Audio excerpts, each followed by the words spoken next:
we can start with the Sarver stuff. You were obviously kind of wrapped into that story. What'd you think? I was just trying to enjoy my Thursday, my day off. I took my daughter to school at 7:30, which is tough because I can't sleep after games. So I didn't go to sleep till about 4:15. And then I got back, I want to spend some time with my son, which we came to the gym. And then my phone started blowing up. Well, it was blowing up, but I was running a little late for taking her to school, so we just had to go. But yeah, soft Thursday morning, just trying to mind my business, man. That's all. It's crazy. Crazy allegations. Very crazy allegations. I don't know. We'll see what happens. But pretty serious allegations. So it's interesting. Very interesting. I got fined. So it's interesting now. You got fined that What's time? What's up, dog? Did you get fined that instance? I'm trying to remember. Is that what you're talking about, or the thing on TNT? Oh, I got fined on TNT. Okay, I got you. You can't. When you hear someone make a statement, you can't just be like, "That's the statement," and that's it. There's always more to the story. Word traveled around this league like wildfire, so may not have been my first time hearing this story yesterday, but that's neither here nor there. You guys have the top defense in the league. I win Defensive Player of the Year, right? I mean, 7 games in, you're probably the leader. Maybe if we keep the top defense, we keep the top defense now. It's interesting. No, I think that's been a serious focal point for us this year. Obviously, it's been a focal point for us every year, but coming into this year, obviously, trying to build this squad, figure out what we got. I think Mike Brown challenged everyone. He has like this little metric sheet, and guys are on, and he's challenging guys every day. Every game there's a defensive player of the game. There's a defensive player of the week or player of the week, player of the month, all these things. And it's number one is making it fun and competitive. And I think that's incredible. But we also understand that, when we're defending and we can get out in transition with the shooting that we have, with all the playmakers that we have, you don't want to be playing against a set defense every time out. You can find the best offense in the NBA. If you're playing with the best players in the NBA, if you're playing against a set defense every time, it's tough. And so, we understand that, the defensive side of the ball will fuel our offense. And, we're really trying to lock in on that side and, know that if we can be great on that side, it'll lead us to some great things this year. Did Mike Brown label you the defensive player of the week? No, I get no love. Win it, huh? Who won it? I get no love. I don't know who won player of the week, but I know Otto won player of the month. Player of the game is somebody else every game, but I never get that either. I don't know, man. I get no love from Mike Brown. In light of the defense, you've played with a lot of great defenders. You're one yourself. What are your thoughts on Gary Payton's unique skills defensively, especially his ability to just pick the pocket of NBA point guards? I think it's been special to watch. With GP, he's got it out the mud for sure. You look at his journey that he's been on, and it hasn't been one straight to here. And so you got a lot of respect for that. Him defensively, he's been incredible. He's, all over the floor. When you got a guy pressuring you 94 feet, even if they don't take the ball, it's tiring. It weighs on you. It speeds your offense up. And so I think that's an incredible thing to have. You always want to have one of those guys on your team that's picking up like that.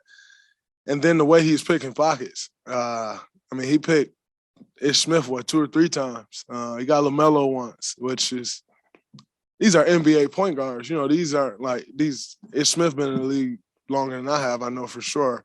So at least 11 years. And Melo is one of our up-and-coming stars, So for him to just be picking pockets like he's been picking pockets. It's very special. I think he has a tremendous skill set on that side. He has great speed and can keep up with guys. He has good strength and is not getting bullied, and he has incredible hands. And I thought a special moment the other day was Belly putting in our group chat the hand, essentially calling him a glove. I thought that was pretty dope. But, you play defense like that and, keep going. It's a natural name. Does it surprise you what he's been able to do?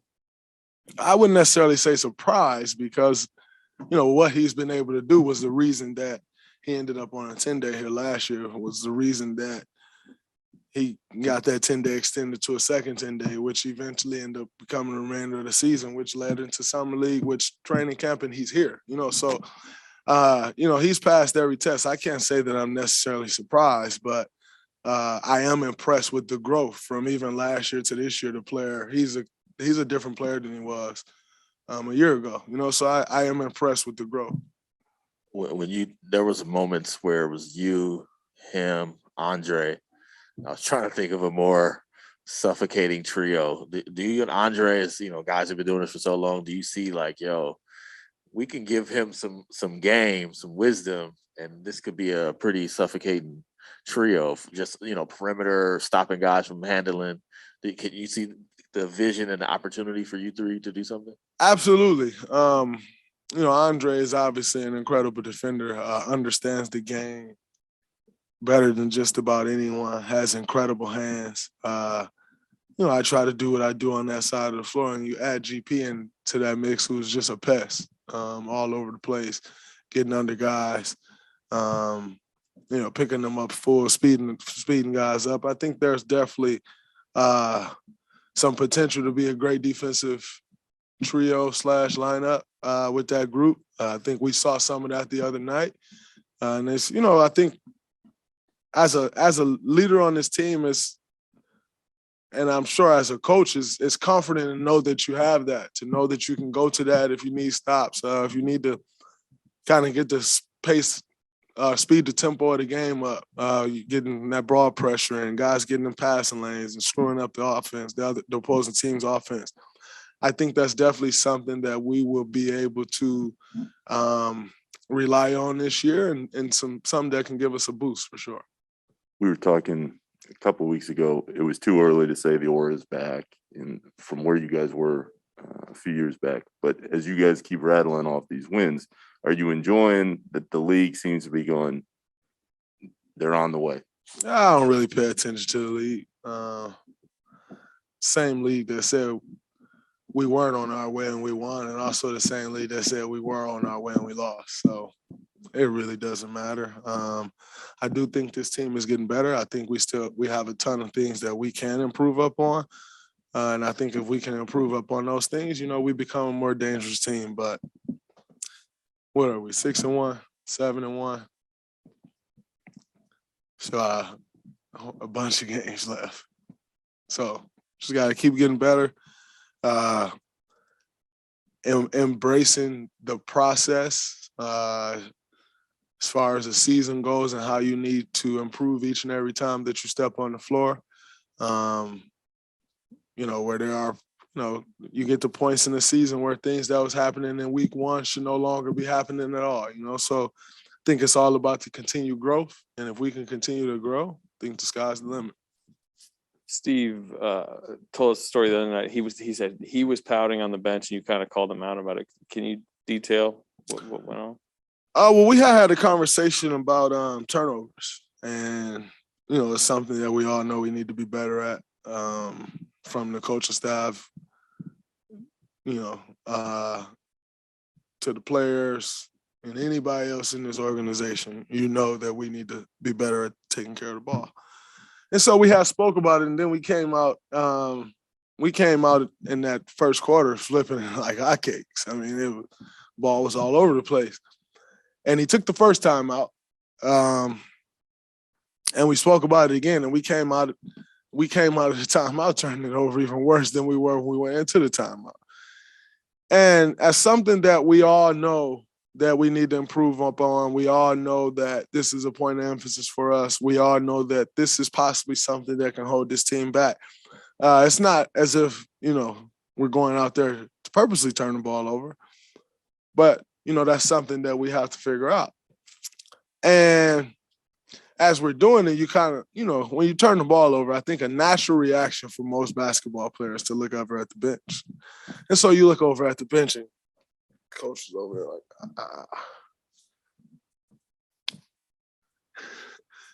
And then the assistant coaches was over there like this. So I'm like, fuck. And you look over to the side and it felt like the world was collapsing on you. Like, you don't know where to turn to. And so as it continued to go on, to me, it started to look like guys were turning the ball over, trying not to turn the ball over. So you see a guy open and you think about the turnover and you hesitate. And then you're like, no, he opened, and you throw a turnover. And so at that point, once that started happening, you're kind of just like, you're trying to figure it out. And so as I'm watching and you watch guys' body language and you see a guy turn the ball over and he looked to the side and just drop his head, And I knew how I felt when I turned. I think at that point I had one turnover, which wasn't the worst. I could live with one turnover. And I knew how I felt when I had that one turnover and I looked over to the side. So I just went up to him and I said, Coach, we need your body language. We look over to the bench every time we turn the ball over. We know we're turning it over and we're trying to fix it, but we look over to the bench and it looked like somebody died over here, like it's deflating. And he's like, well, I'm trying to stick with you guys. What am I supposed to do about the turnovers? I said, Coach, if you want to, cuss us out. He said, I did that. I said, well, keep going. But if you keep dropping your head, it's killing us. And he said, all right. And his energy changed like that. And our energy changed like that. It's like, that's the leader of our group. And, you look over and his head was down, you follow that. And, there are times where he comes to me and he's like, yo, you're killing this. Like, your body language is terrible. You need to pick your body language up. And I can immediately see when I pick my body language up, the whole team comes alive. And that's what happened for us the other night. He picked his body language up. The coaching staff followed, the players followed, and we went on to roll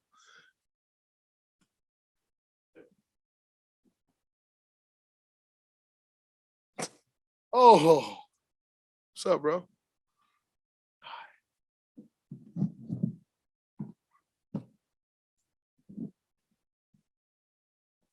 How are you guys the top rebounding team in the league? I think it starts with good defense. If you're in good defensive position, that's the first step to rebounding, being in the right position. And so I think that helps us. I think having great rebounding wings and guards help. Otto, I think, has been incredible on the boards. I'm not sure how many rebounds he's averaging, but I do know when I'm watching the game, Otto Porter comes up with big rebounds. He comes up with rebounds in traffic. Whether he's boxing somebody out or cracking back, he rebounds the basketball. And I've thought that's something that I didn't know he had to his game. And it's not, it's something that no one pays attention to. So it's not really something you would know unless a guy is averaging 12 or 13 rebounds a game. I think Steph at this point is probably averaging like 7 rebounds a game or so. When you got your point guard coming back to rebound the ball like that, picking up all the loose ends, long shots, long rebounds, I think that makes a difference. Looney's always been a great rebounder, and that helps. I've always been a pretty good rebounder. Andre's a good rebounder. So I think when you really look around, we have a scrappy team. We have a good defensive team that's tries to stay in the right position, and that helps with our rebounding. So we've played very small most of the year, which is fine because also other teams aren't huge either. And if you do decide to go really big, line up, you're 9 times out of 10 giving up something that most NBA teams don't want to give up this year. At this this period of NBA basketball, most teams don't want to give up.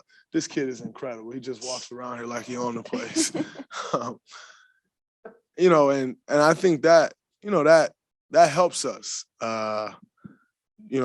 where teams aren't huge. A lot of times teams are trying to match our lineups.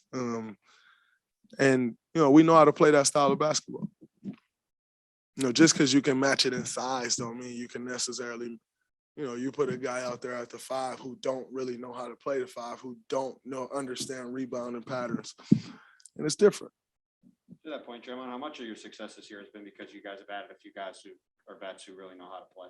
I think that helps a lot. You look at bringing Andre back, adding a Belly, adding an Otto. The things that those guys bring, the intangibles that they bring, I think it definitely makes a difference. Jordan Poole is a year older. He's grown, and so I think, that really helps this group. Damian Lee, another year in this system, I think he's grown, And so familiarity with some of the guys who's been around for a few years now, adding those guys in who really understands how to play. They understand the system. They know how to, if the shot's there, take it. If not, make the next play. The floor spacing, I think, makes a difference. So bringing in some vets, I think definitely has helped us a ton. Not just a little bit. I think it's helped a ton. A while back, Steve was saying how you guys have revamped the way you guys are doing practice, the order in which drills are run and stuff like that. And he said that you and Steph had a big part in making that decision. How did that conversation between you and Steph kind of come up, and how were the changes decided upon on what's best? I think the conversations has just come up over the year. When you look at the process that it's been up until this year, it's probably the same process that's been since 2000. And the reality is in any business, if you're doing the same thing you were doing in 2000, you're probably on the downslide if you haven't adjusted at all. And so, you come in, you do all this work, you lift, you get shots up, you got a good lather, you're ready to go, and then all of a sudden you go sit down for film for 30 minutes. And then after sitting there for 30 minutes with a great lather, you're cold, stiff, and now it's time to start practice. And I mean, with all that we've learned about the human body, that's just not, number one, healthy. And number two, it's just not productive, because then you spend the next 30 minutes trying to get loose because you were already warm. It's not as if, you just came out and you got loose and it took you a couple minutes. You really had a great lather and had everything working, done all the activations and things, and then you stop. And so all those activations that you've done, you sat there for 30 minutes now, stuff starts shutting off, and then you just go straight into practice. So it's something that we spoke about for years. And each year we've kind of chopped away at it. And then this year we made a drastic change. And I think it's been great. And, so I don't think it wasn't necessarily one conversation that we had. It was something that we've been talking about over the course of years, and we've gradually made changes. But, going into this year, we made some huge changes, and I think they've been beneficial. I think they've been beneficial in, in the effectiveness of our practices, where you don't just got guys getting through the first 45 minutes of practice. Like, no, once you start practice, you're ready to go, because you just spent this golden hour doing all of these things to actually be ready as soon as that clock ticks, And so I think it's made a big difference in our practices. And, you have great practices. That's a part of becoming a great team. And he said that part of it too is to hopefully get some of these younger guys who might not see as much game time, get more scrimmage time. Is that the case? Absolutely. Whereas us elderly guys go do activation and table work and warm up and all these different things, you got young guys out there playing. And I think it's incredible for them. You need the conditioning, number one, the rhythm, but most importantly, to continue to get better. And so, I think they spend maybe 30 or 40 of those minutes playing. You see those guys come in chirping. It gets guys going, because then we come in talking, getting involved. Like it's good for the environment, that's for sure. So I think it's a help for the young guys and getting them more experience, more more time playing. And I think for us, it's a help because it allows you to really prepare your body for practice and get ready to go. All right, let's do two on Zoom real quick. Kareth and then Dwayne. Go ahead, Kareth. Hey, Draymond. I was wondering if you sensed any difference in the Wilson ball, like the feel of the ball or how it rolls. Yeah, it's a big difference. I mean, it's not the same. It's hard to grip, a little harder to grip than the Spalding ball. You know, the way the ball starts, it start rolling in your hand weird when you're going to shoot. You know, handling the ball is a little different. So it's definitely different. But it is what it is. I mean, you know, it's not really anything I can do about it. So I don't really try to worry about it or think about it, but it's different for sure. Thanks. All right, Dwayne. Yeah, appreciate it. Draymond, you opened up talking being asked about the story involving Sarver and obviously the allegation, like you said, are very, very heavy. And as you said, the word travels throughout the league. When you're looking at what the NBA is going to do as far as the investigation, what are things that you would like to see addressed, looked into, so they can come up with a decision that's just? I'm not an investigator, so I don't really know what they need to look into. I don't even know how you start the investigation. It's not really my field of expertise. But I do wonder if I was getting investigated for something, would I still be able to be around the team? Would I still be able to freely come to the game? Would I still be able to freely come to practice? I don't know. I don't know the answer to that question because I've never really been around in a situation here where someone is getting investigated for something like that. But I do know what I think, and I'm not sure I'd be sitting here finishing shoot around talking to you if I was being investigated. So I just hope there aren't any double standards. Okay. Just because, you know, there's a governor of a team. We're still all a part of this league. So I just hope that the same standards that are the same standards that we have when it comes to players, that we have when it comes to everybody that's a part of this league. So I don't know where the investigation starts. I don't know where it ends.